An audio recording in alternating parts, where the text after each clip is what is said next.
You will love the paddle. I remember these words the first time I got struck by Mr. Dan Glares, our assistant vice principal in middle school. I should back up a little bit, though. Before I entered school in the Texas public education system, it seems that... Ooh, really? There was one? It's all right. Yeah. It seems there was a court case that went before the Supreme Court about corporal punishment in schools. Supreme Court not only ruled that corporal punishment was allowable in schools, but that it was also exempt from the Bill of Rights' Eighth Amendment banning cruel and unusual punishment. It seems in the wake of this decision, my teachers in Houston went a little mad with power.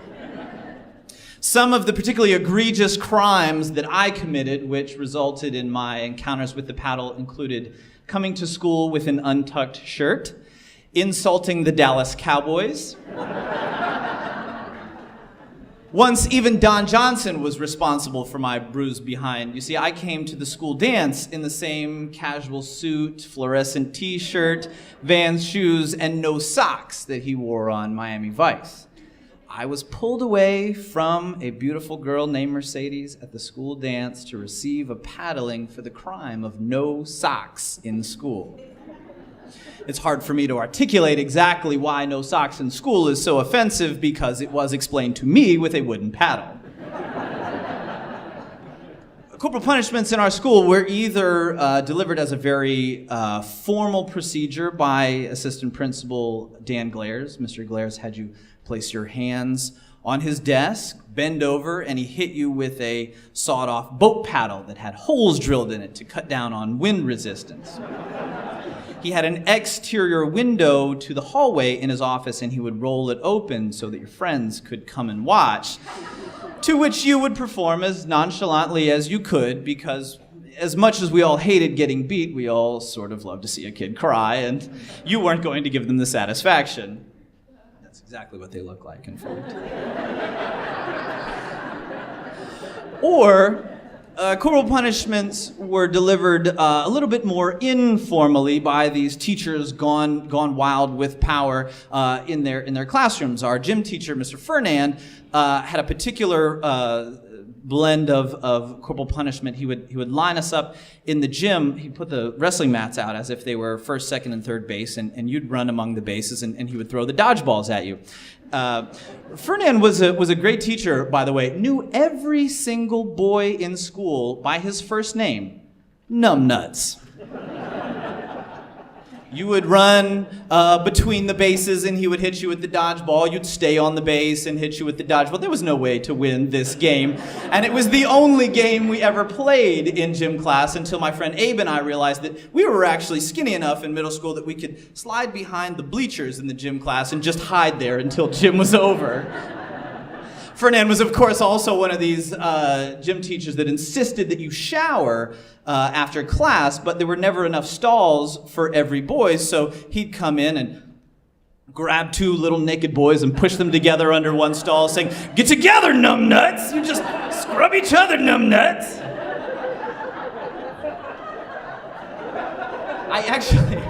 The last time I did this, I didn't get to see the ASL sign for numbnuts, and I wasn't paying attention.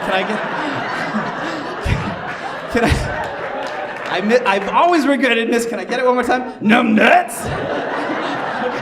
I'm sorry. I wasn't supposed to do that. I'm sorry. On another occasion, I was late to class, and I was told that I would be receiving a detention.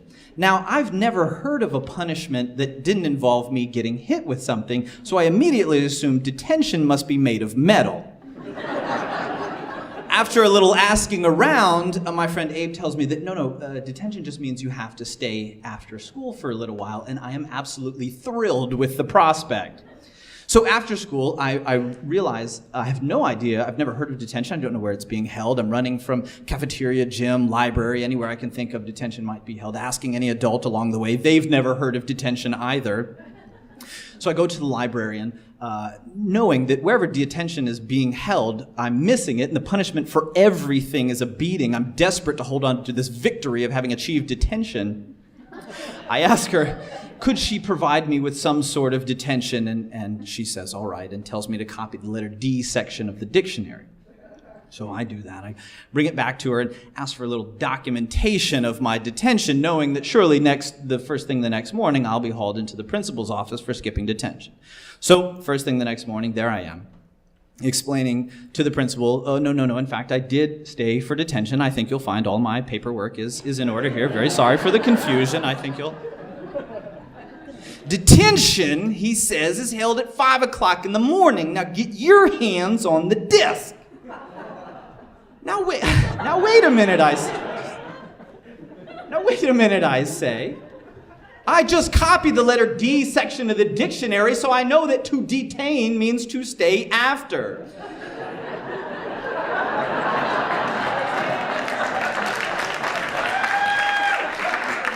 Well, he's only angrier by my newfound knowledge of etymology and goes over to roll open the blinds to let the kids in the hall know the show's about to start.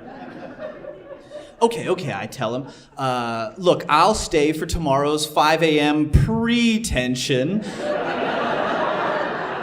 You get to keep this spare copy of the letter D section of the dictionary. You come out on top. No dice.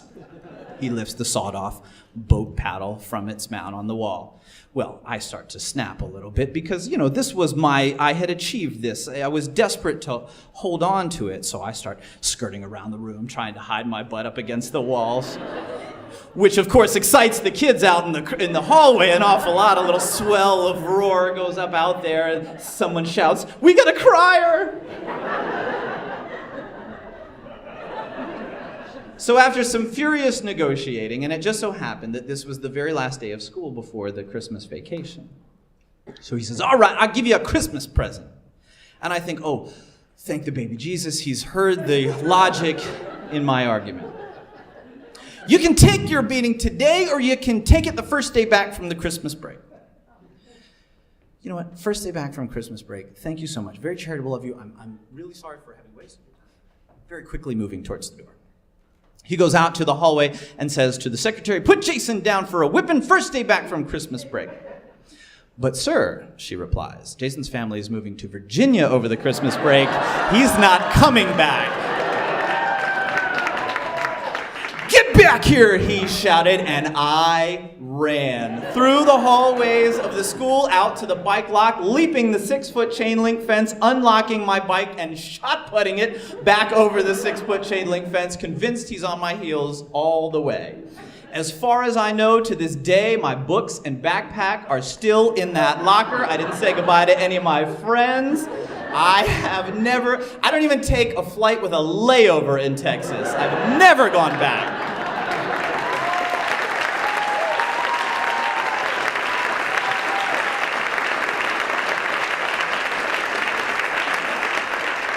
I did, however, find a group of alumni from middle school on Facebook, and I thought I'll get a little funny material. And in fact, on the wall they had all posted, about numbnuts and about the paddle and these sorts of things. And so I emailed some of these folks. I thought maybe I could get a little material for tonight.